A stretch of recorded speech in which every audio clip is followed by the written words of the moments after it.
Laura, thank you so much for joining me on the Salon Owners Collective Podcast. Very pleased to have you. Thank you so much for having me, Larissa. It's amazing to be here. Why don't we start with, who are you, Laura? Where are you in the world? What do you do? How did you get to be doing it?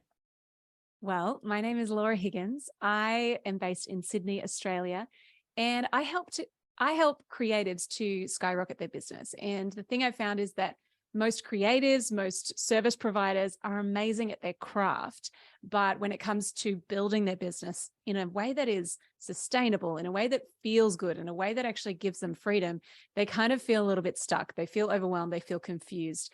And so I'm here to change that. I'm here to help creatives to get to their next level in business without all the stress and overwhelm. Great. Well, I think we're very much aligned on that. What did you start out your career as? And tell us a little bit, like, what's a week in the life of Laura? Like, what do you do and what does your business look like? Yeah, well, I started my business at the age of 23, and we actually recently just rebranded our business, and we used to go by La Social Club. And when I started, what I did was social media management. So I actually worked with a lot of hairdressers, beauticians, and then I worked with people in finance, people in the wine industry, the hospitality industry. I kind of worked with all of the industries, fitness, all the things. And I helped people to create really awesome content and grow their social media. And then I realized, actually, this isn't sustainable for me. Like, I can't be an expert at skincare and wine, even though I love both of those things. I realized that a better move for me would be actually coaching these business owners on how to do their own marketing. So I moved into coaching, I moved into consulting, and that's where my business really took off. I have, launched courses, I've launched a podcast, and now I just do, I have two main things that I do. I have my marketing playbook, which is our 10-week program for creatives who want to really install a marketing plan and a sales system that helps them to grow and get to 5K revenue per month. And then I have our kind of core program, which is called the Next Level Club. And that's where I work with people every single week for 12 months. And we work to help you to build your business from 5K a month to 30K a month. So it's really working on how we can scale, how we can really add more leveraged income, stop trading your time for money, all of those fun things. I love it.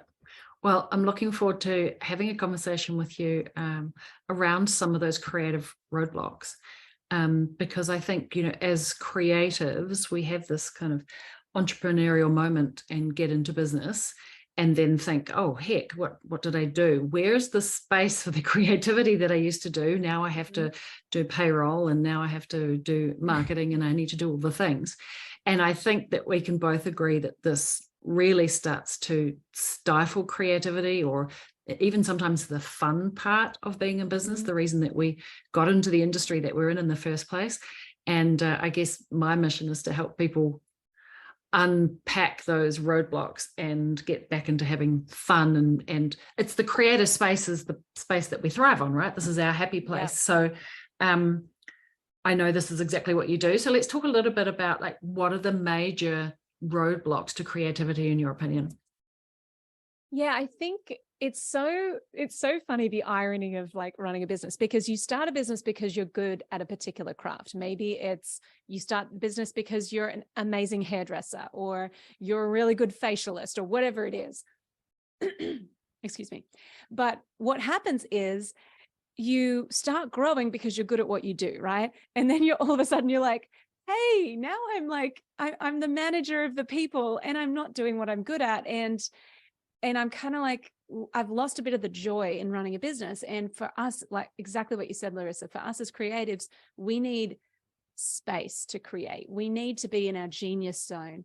And it's really difficult. There's this weird, messy middle where we're stuck wearing all of the hats, and it can feel really difficult to come back to the thing that we're really good at and the reason we started the business in the first place. So I find for a lot of the people we work with, a lot of the people that, I come across in my community, they are like, I just want to be, I just want to get the business to a point where I can work on what I want to work on. Some people love working on the business, and they're like, hey, if I can get off the tools, that's awesome.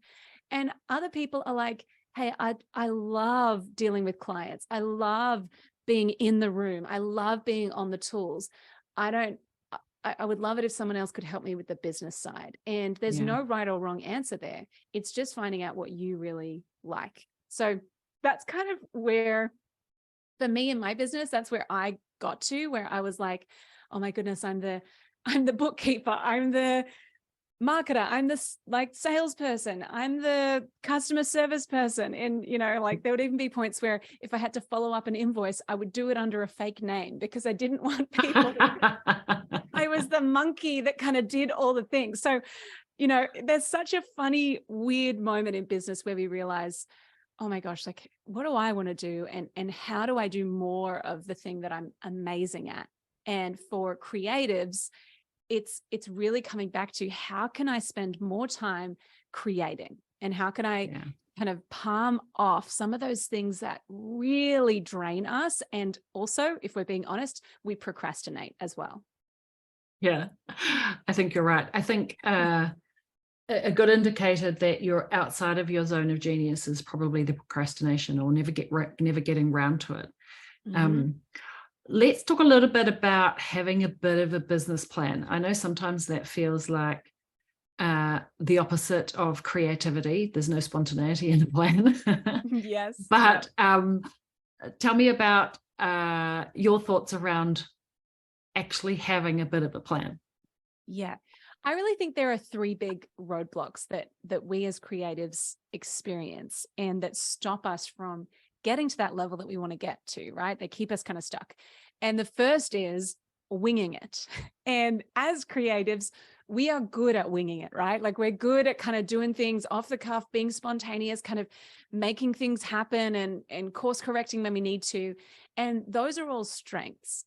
However, if we want to scale, and if we want to do that in a way that, feels sustainable, it doesn't lead to burnout, it doesn't lead to us like, maybe we grow, but maybe we burn through all of our team in the process, or maybe we like change too often and we can't actually see the fruit of doing the same boring thing over and over again until it works. So I think we've got to balance these two kind of competing ideas, that spontaneity, fun, creativity, and being an entrepreneur, that's your magic. And then also we need to have a plan. We need to have a system to follow. We need to at least have some sort of roadmap that we're following in order to grow. And that's the kind of tension that we walk into. And there's this great coach, his name is Dan Martell, and he says this thing, and I think it's so relevant for creatives.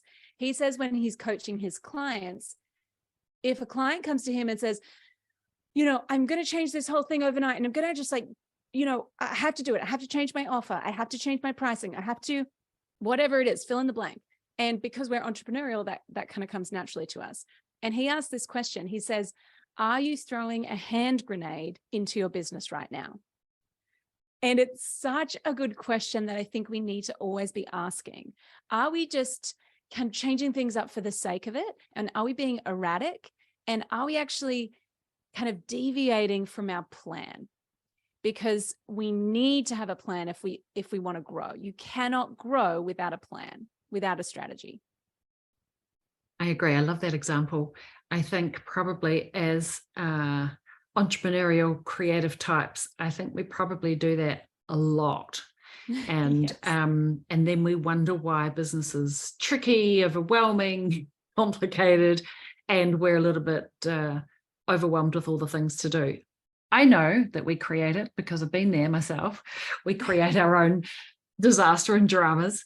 So having a bit of a plan and having the discipline to put pen to paper and following a structure is probably a little bit counterintuitive, but it's certainly, I think, it's actually, when you sit down, it's actually not that complicated to do. Yeah. It's actually committing to the sitting down and going deep into the deep thinking that is the hard part. Would you agree, Laura? Yeah. And I think I completely agree. And I think there's an element where you don't know what you don't know. So if your plan is, I always, like, most people come to me and they're like, I just need to be a bit more consistent with my social media or my content or my marketing or my selling or whatever it is. And I'm like, yeah, consistency is great. However, consistency without a strategy is pointless. Yes, if I go to the agree. gym and I'm like, I'm going to do 100 push-ups a day, and because I want to get a six-pack and I want to get toned. But if you see me doing push-ups and you're like, whoa, that is not how you do a push-up. Like, what are you doing? That's not going to get me a six-pack, even if I'm doing it consistently. So I think coming back to the plan and coming back to the strategy and, acknowledging, what am I not seeing here? What don't I know about how to build a business? What, do I have my blinkers on? Am I just going off my gut when really I'm at the level now where I should be getting some outside opinion on the right next step for me? Because there are a million different strategies you can employ to grow your business, but it's about identifying the right one for you right now.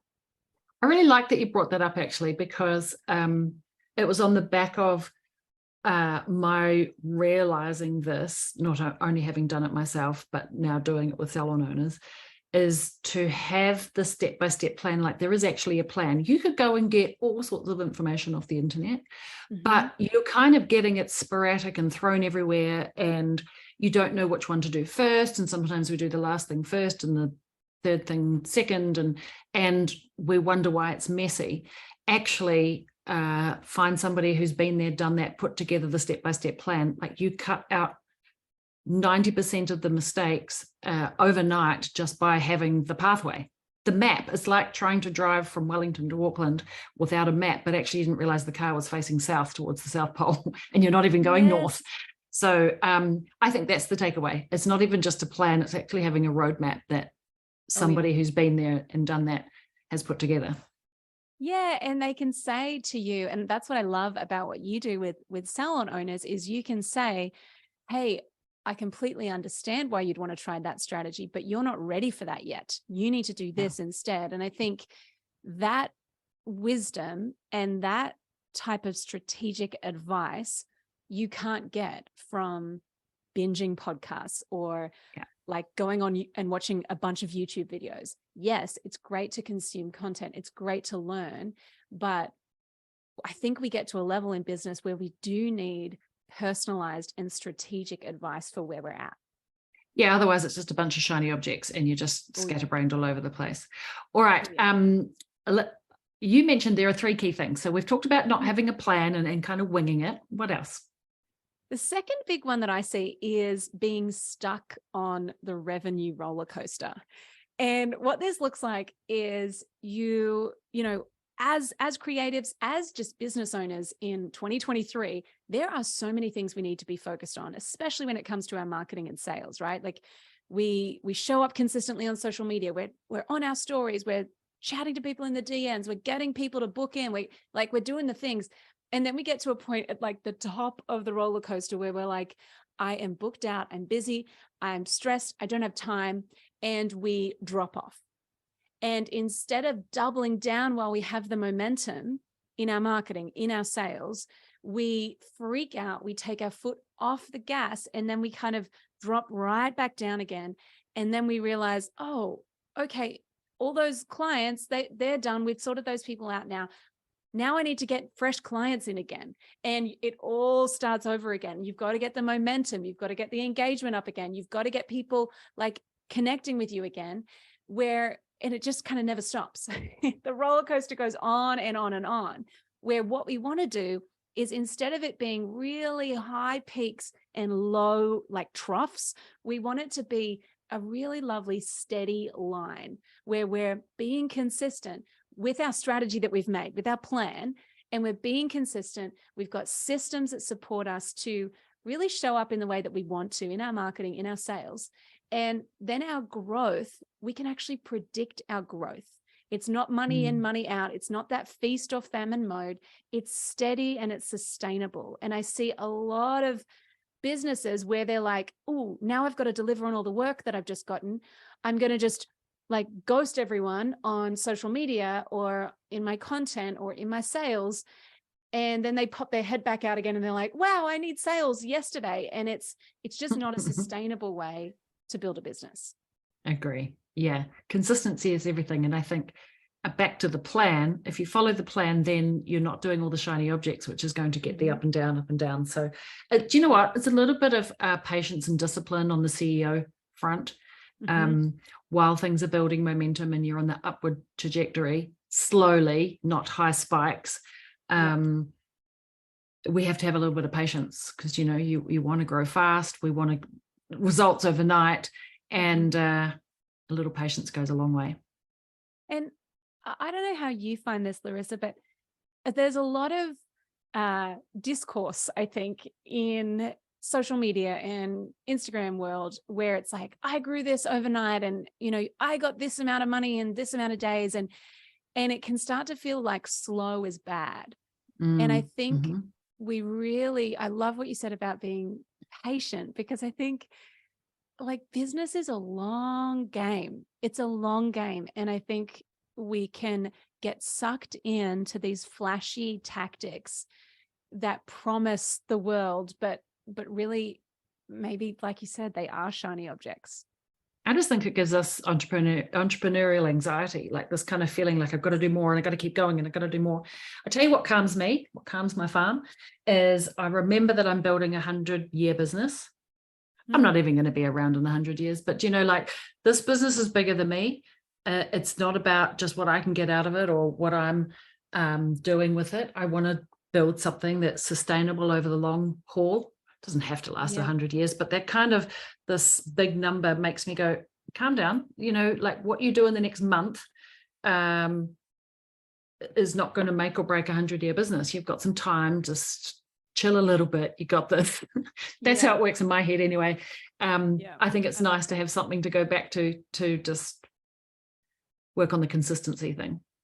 Oh yeah. And I think we have to have that picture, because if you look at, you know, we're looking at day by day, what's my, you know, I use Instagram as an example, because that's what a lot of, you know, the people that I work with, and I'm sure a lot of the people that you work with, that's how they're, you know, a metric that they're measuring. Oh, my engagement's like this, and, or I've got to do this reel, otherwise I'm not going to be successful. And it's kind of like, ooh, you just got to breathe.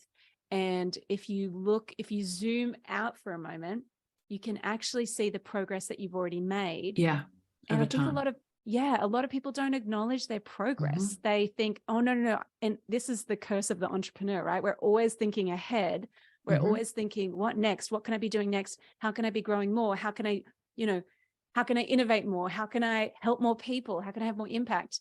When sometimes we need to take a breath and look back and go, what have I done really well?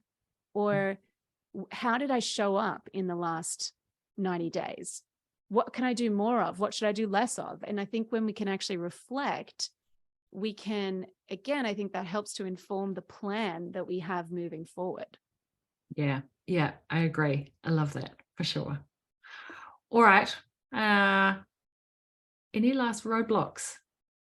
Yes, the final roadblock that I see is, I think it's a lack of confidence. I think for a lot of people, they have this idea that, oh, other people have that. Other people can show up on video. I'm not like that. Or other people can price their services at that amount. I can't do that. My clients wouldn't pay that, or I wouldn't feel comfortable doing that. And I think it's kind of, confidence comes when we have clarity. I think that's the first thing. But I also think that, you know, for us to have confidence comes by doing. And I do believe that if you want to grow, you've probably just got to get out of your own way a little bit. So once you've got your plan, once you kind of like, right, I've got my plan, now I'm going to pursue consistency once I have my plan. The next thing is to get out of your own way and to go, right, I'm going to get out of my own way. I'm going to allow this thing to grow, and I'm going to have the confidence to back myself, to bet on myself when I need to, and not kind of, I don't know. I think a lot of us can sabotage our growth without intending to. And it shows up, the way it shows up for my clients is perfectionism, procrastination, like a thing of, oh, no, that might work for you, Laura, but that's not going to work for me because my people are like this or whatever. And I think for a lot of us, we just need to go, right, what can I do today? What action can I take? Whether it's scrappy and messy and not quite perfect, what can I do today? And I think that's like confidence comes from doing. And the more you do, and the more you take intentional steps forward, whether or not they're perfectly executed, it doesn't really matter. It's just about it's like we need to give ourselves the proof that, okay, I tried that and it didn't work. Before you go down a rabbit's warren of like, I'm going to perfect this offer and I'm going to make it so that like, I see so many people do this. They're like, I'm going to create a course and this course will make me millions. And then they build out the whole course. They film all the videos. They spend thousands of dollars on a course and it doesn't sell because they haven't actually done the scrappy, like minimum viable product version and just put it out there to see what happens. So I think for a lot of us, we need to actually embrace the imperfection and go, right, I'm just going to put something out and let's see what happens. And then I'm going to refine. Yeah, it's a fear of getting crickets, maybe, because I think the same thing shows up for hair and beauty owners. I don't want to put the promotion out, or I don't want to put engaging content out because no one will click like or no one will comment on it. And so we do it once and we think, oh, social media doesn't work, or that offer doesn't work. Nobody wants that offer, or nobody wants that style or that fashion anymore. And so everything's decided and changed on one test or one go at anything. And then there's fear to go back in again and do it. So I think that's where perfection comes in. I must get everything right first before I even put it out there. Rather than just testing. And I think social media is its own worst enemy in terms of we can see what everybody else is doing, and we can see people with hundreds of followers and hundreds of comments and promotions going off left, right, and center. And it stops us from going, well, if I try and I get one sale or one booking, it must be a failure. Would you agree? Oh, completely. And I really struggle with perfectionism because I had this conversation. My sister is an amazing leadership consultant, and we sat down with my team, and one of my team said, my big mantra is done is better than perfect. Like, let's just get the things out. Let's see how it goes. Then let's optimize and refine and make it beautiful.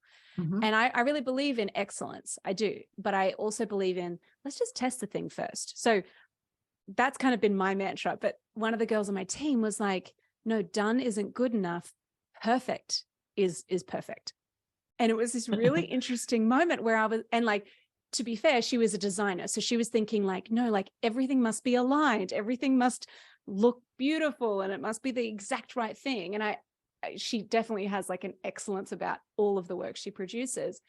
But it was so interesting because my sister was like, do you know what? Perfectionism is actually ego in disguise. And I was like, oh, it's so true. It's so true that when we are pursuing perfection, we have to kind of stop ourselves and go, is this ego? Is this excellence or is this ego? Like, which one is it? Because excellence, we should absolutely be striving for excellence and we should be putting out good work into the world. But I think there's an element where it's like, are we like kind of just tipping into perfectionism? And when we catch ourselves doing that, we need to remind ourselves, this is ego in disguise. And I think that, it's just a whole different conversation in and of itself because it holds people back and it keeps people stuck. I agree. I actually think that kind of ego is really about, is it good enough for me? Do I like it? Am I happy with it? Is it what I think is right? Whereas I actually think it's not about us at all. It's actually about our customer. And if we focus on the customer or the client, what she wants, what she needs, what problems she has, and we're solving that, then the focus is not even about us at all. It's never about us, always about the customer. Whatever we write, even if we're doing a selfie, it should be about the customer. And I think we forget that. It came to my mind because we literally had this conversation in the office this week, like, where is the focus? Do we care if the font is beautiful, or like we have a nice golden font, and is it in the right place, and is it in the left-hand corner or the right-hand corner? And we're like, actually, do our salon owners care about our font? They really don't. They just want the freaking answer. Yeah. Let's focus on that. Screw the font. Oh, So totally. I think, yeah, whenever you're stuck on perfectionism, like stop thinking about ourselves and let's just think about our customers and what they want. And then it feels like your shoulder can drop and all the pain goes away. Oh, totally. And to be like completely candid, I struggle with the, like, as a creative and as someone who, like, and I know that you've done this too, Larissa, like you've built a really incredible reputation and we don't want to ruin our reputation. And so sometimes, like, I totally find myself going, do you know what, Laura, I've just got to put it out there. Let's just put it out there and see if anyone engages with it. And like, we'll just see how it goes. And so I think yeah, like you said, the shoulders dropping a little bit and just going, okay, let's just, like, it's just business, like it's, I think sometimes we think everything we put out into the universe is like fixed and it'll be there forever. And any offer I was just going to say that. Yeah. Yeah. It's like, if I put this offer out now and this pricing out now, I can never change it. Or if I, run this giveaway campaign and like, I'm stuck, and we kind of think we have to continue on this course forever and that we can't course correct, and we totally can. And I think there's also that element of, well, it's your business. You can do what you want. And so I don't know. Exactly. I feel like we get in our heads. For sure. I love it. Well, you're a business owner. What would you say is a quote or a mantra or something that kind of keeps you focused, not in your head, on the straight and narrow? What do you think about often? I would say, well, I think I've got two. My first is what I said earlier, done is better than perfect. And I think that just helps me to go, right, okay, how can we best serve our people? And let's just get it out there and let's do it. The second is, and this is, my mum said this to me once, I was so stressed running a business and managing a team, and I was really finding it really challenging. And my mum, she's like the sweetest lady ever. And she sat me down and she was like, Laura, the people pleaser must die. And I was like, okay, Mum. I love it. I know. So I literally have it on my wallpaper on my laptop, and like it helps me so much. It's like, am I people pleasing right now in my business? Like, if so, it must die. So I think that for me personally has been a big mantra as well. I love that one. That's really, really good. And it's right to the point. Yeah. All right. What is a book, a resource, a podcast, or something that you feel like all business owners should get their hands on or ears? Oh, yes. Okay. So I would say, in terms of books that you should read, one of my favorite, I've got so many favorite business books, but Atomic Habits by James Clear is one of my all-time favorites. Building a Story Brand by Donald Miller is also like a must read. So those two are incredible. They have been like books that I've read again and again because there's so much gold in there. If you want to listen, like if you want to check out my podcast, I have a podcast called My Business Playbook. We have weekly episodes. I do interviews like this, and then also quick win episodes where it's rapid fire business advice. Love it. Amazing. All right. Well, let's make sure that people know where to find you. So what's your dub and all your socials? Yes. So you can find me on Instagram at Laura Higgens. And that's where I hang out. I'd love it if you sent me a DM and said hello and let me know what you loved about this conversation. I love connecting on Instagram. Amazing. All right. I'll make sure that the link to the book and the podcast and where to find Laura are all in the show notes of this episode. Great conversation, very relevant. I think we're thinking along the same lines, and I'm pleased that we've kind of removed some roadblocks for you guys listening as creative entrepreneurs. No plan, is no plan, so no progress. So make sure we have a plan. Consistency, I think, was the theme. Consistency in implementing the plan, be a little bit patient. And finally, who must die? The people pleaser must die. I think that that just says everything. All right. It's been a pleasure having you today, Laura. I appreciate it. Thanks, Larissa. Appreciate it.